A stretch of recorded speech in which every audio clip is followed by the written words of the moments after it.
আসসালামু আলাইকুম, welcome to my channel kitchen coolness. আজকে আমাদের রেসিপি হচ্ছে কলমি শাক দিয়ে পুঁটি শুটকি।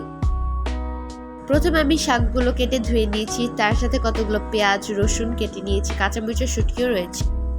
তারপর একটি পাত্রে সামান্য পরিমাণে তেল দিয়ে দিব। তেল গরম হয়ে আসলে আগের থেকে কেটে রাখা রসুনগুলো দিয়ে দিব। একে একে পেঁয়াজ শুটকিগুলো দিয়ে দিব।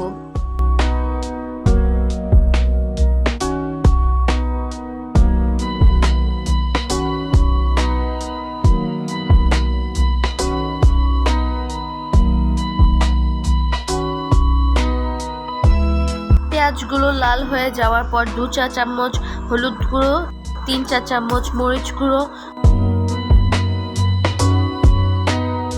2 চা চামচ লবণ দিয়ে নেড়ে নেব।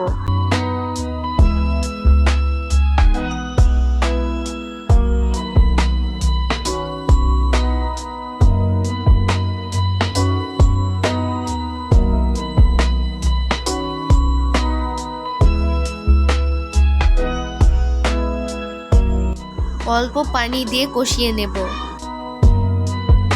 কষানো হয়ে যাওয়ার পর আগে থেকে কেটে রাখা হাফ কাপ পরিমাণ মতো কাঁঠালের বিচি দিয়ে দিব।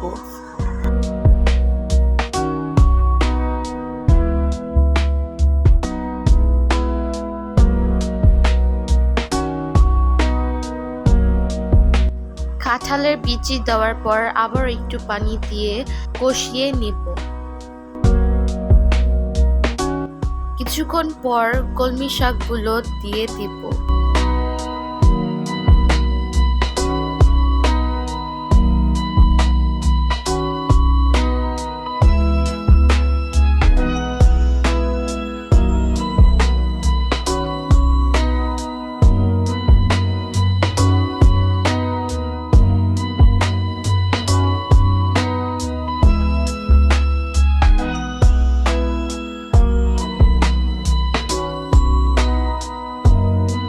তারপর কাঁচামরিচগুলো দিয়ে নেড়ে নেব।